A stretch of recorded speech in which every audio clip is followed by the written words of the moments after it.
Nah, berkaitan dengan ini, di dalam buku Farmudatim Mahmud dimuat sabda Khalifah Islam Hadrat Muslih Maud radhiyallahu taala anhu yang akan saya sampaikan secara ringkas di sini. Hal pertama yang harus dipahami di sini adalah keluarga yang dimaksud di sini adalah keluarga inti yang terdiri dari suami, istri, anak-anak yang masih berada di dalam tanggungannya begitu. Allahu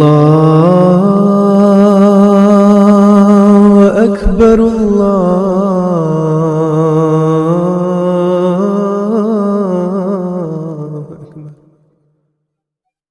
Asyhadu an la ilaha illallah wahdahu la syarikalah wa asyhadu anna Muhammadan abduhu wa rasuluh. Amma ba'du, fa'a'udzu billahi minasyaitonir rajim. Bismillahirrahmanirrahim. Saudara-saudaraku yang dimuliakan Allah Subhanahu wa taala, Assalamualaikum warahmatullahi wabarakatuh. Selamat berjumpa kembali di YouTube channel Saiful Huda Channel. Di dalam video kali ini kita masih melanjutkan pembahasan tentang fikih kurban. Kita langsung saja masuk ke pertanyaan-pertanyaannya. Sebagaimana biasanya kita membahas masalah fikih dalam bentuk pertanyaan-pertanyaan. Pertanyaan yang pertama, hewan apa saja yang bisa dikurbankan dan bagaimana syarat dan ketentuannya? Dari sunnah dan hadis dapat kita ketahui bahwa hewan-hewan yang bisa dikurbankan adalah unta, sapi, kambing, domba, dan biri-biri. Kemudian syaratnya, syarat utama hewan kurban adalah tidak boleh lemah dan tidak boleh cacat. Hewan yang pincang, telinganya terpotong, tanduknya patah, dan bermata juling tidak boleh untuk dikurbankan.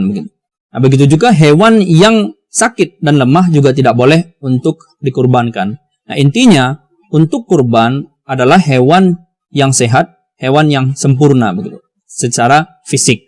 Karena kurban ini kan kita persembahkan di jalan Allah Subhanahu wa taala, dan sesuai Al-Qur'an kita harus mempersembahkan yang terbaik di jalan Allah Subhanahu wa taala. Sebagaimana Allah Subhanahu wa taala sendiri berfirman, A'udzubillahi minasyaitonirrajim, lan tanalul birra hatta tunfiqu mimma tuhibbun.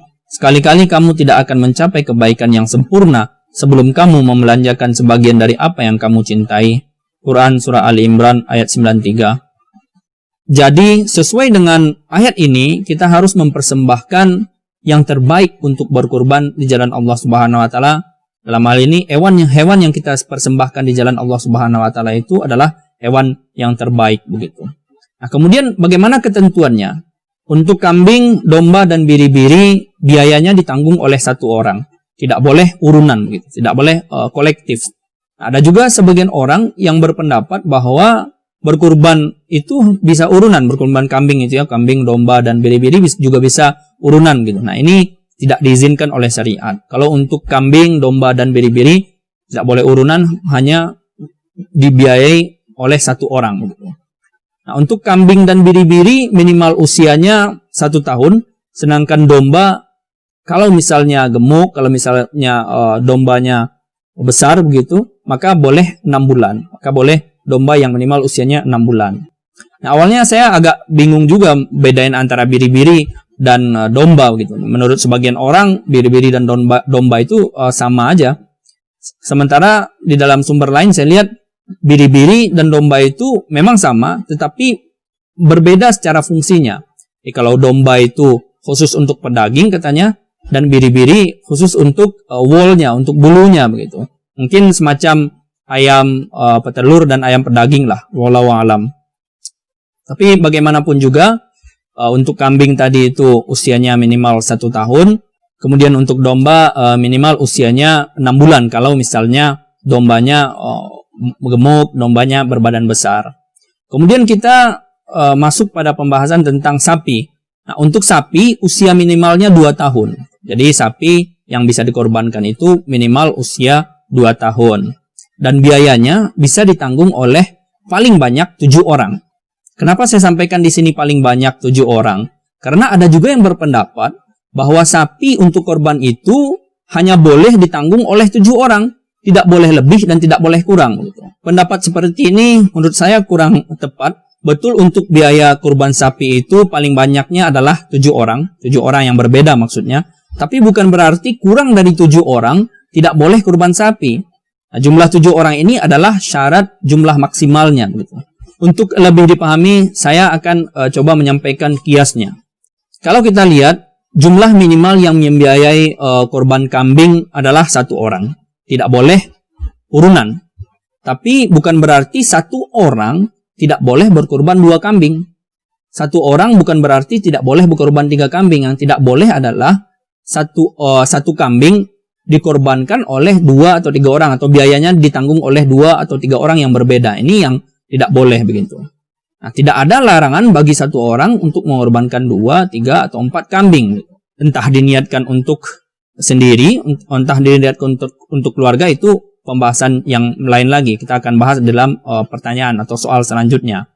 Nah, senada dengan itu, tidak ada larangan yang mengatakan bahwa kurban sapi itu ditanggung oleh 1, 2, 3, 4, 5, atau 6 orang. Di dalam hadis tidak ada larangan seperti itu. Hadis hanya membatasi bahwa jika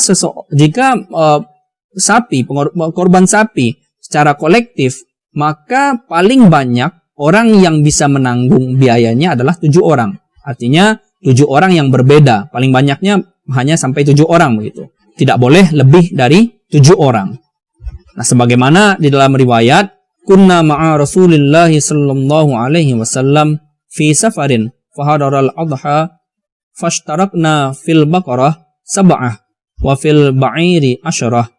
Dahulu kami pernah bersafar bersama Rasulullah sallallahu alaihi wasallam, lalu tibalah hari raya Idul Adha, maka kami pun berserikat 10 orang untuk kurban seekor unta, sedangkan untuk seekor sapi kami berserikat sebanyak 7 orang.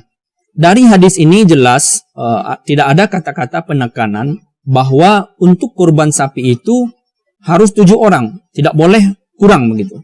Nah, kita kembali saja pada syarat awalnya tadi itu, untuk sapi minimal usianya adalah 2 tahun. Jadi kalau misalnya 6 atau 5 atau 4 atau 3 orang berserikat atau secara kolektif membeli satu sapi yang usia 2 tahun, maka itu sudah bisa dikorbankan begitu. Tidak harus 7 orang. 7 orang itu tadi adalah jumlah maksimal. Atau di kita kan biasanya berkorban secara kolektif itu misalnya di masjid-masjid melalui jemaat atau dan sebagainya.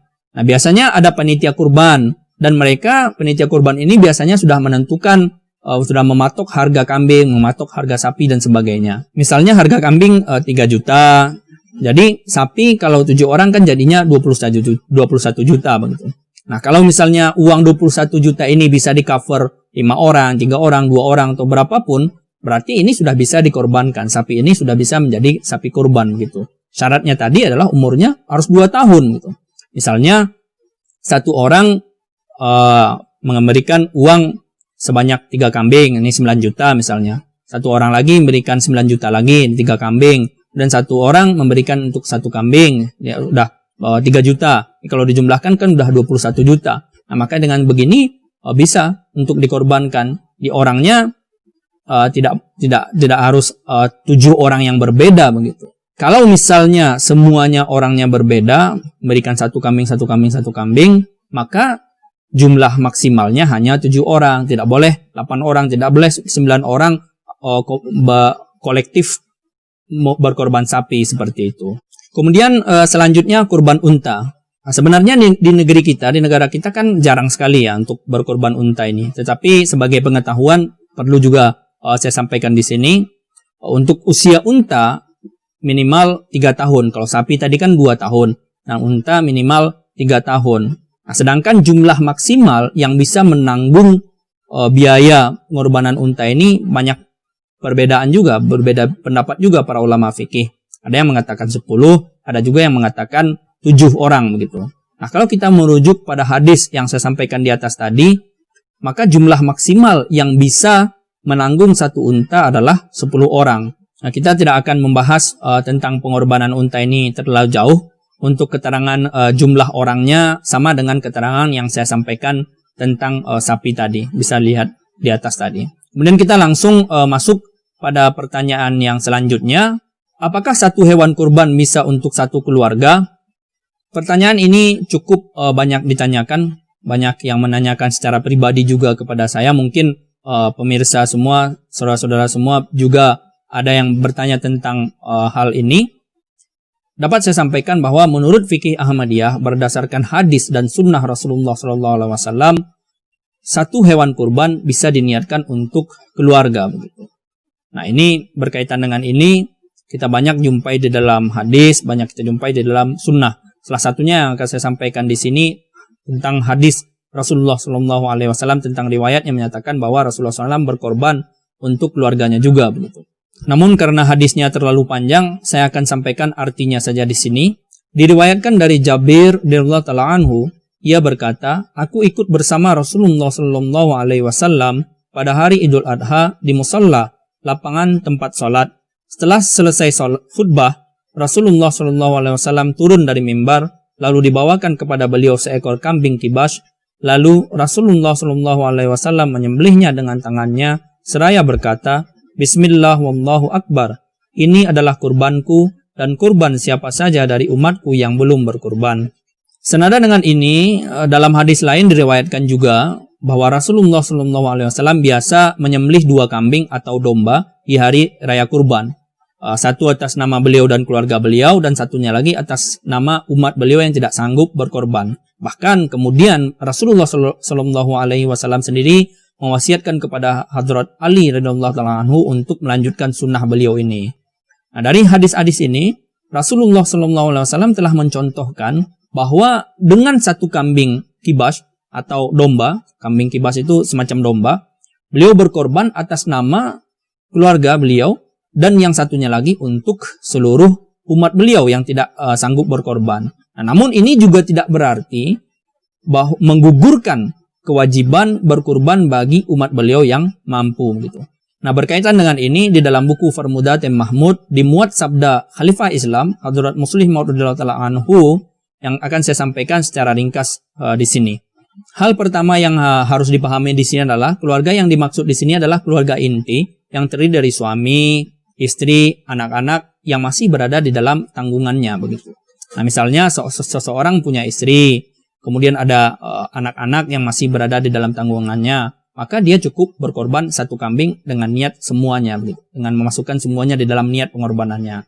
Tapi kalau misalnya anaknya sudah punya pekerjaan dan penghasilan yang bagus, atau hidup secara terpisah, kemudian punya kelapangan rezeki dan mampu berkorban, maka tentu tidak cukup dengan pengorbanan si bapak tadi saja. Nah, dengan kata lain, anaknya itu juga wajib berkorban secara terpisah kalau dia sudah mampu secara terpisah, hidup secara terpisah seperti itu. Kemudian jika istri memiliki penghasilan sendiri, maka dia bisa berkorban sendiri. Tapi ini tidak diwajibkan, tidak ada kewajiban. Karena dengan kurban suaminya itu tadi sudah cukup sebenarnya. Meskipun lebih afdol jika dia juga berkurban sendiri. Kemudian poin selanjutnya, Khalifah Islam Hadrat Muslih Maud radhiyallahu taala anhu bersabda bahwa beliau radhiyallahu taala anhu juga mengamalkan sesuai dengan sunnah Rasulullah SAW yang berkorban khusus 1 domba untuk umat beliau yang tidak bisa berkorban, tidak sanggup berkorban. Khalifah Islam Hadrat Muslih Maud radhiyallahu taala anhu juga biasa mengorbankan 1 kambing atau 1 domba khusus untuk anggota jemaat beliau yang tidak sanggup atau tidak mampu berkorban. Nah, inilah dalam kesempatan kali ini yang dapat saya sampaikan. Masih banyak lagi pertanyaan-pertanyaan berkaitan dengan fikih berkorban yang akan saya sampaikan di dalam beberapa video selanjutnya. Mudah-mudahan ada manfaatnya. Wabillahi taufik wal hidayah. Assalamualaikum warahmatullahi wabarakatuh.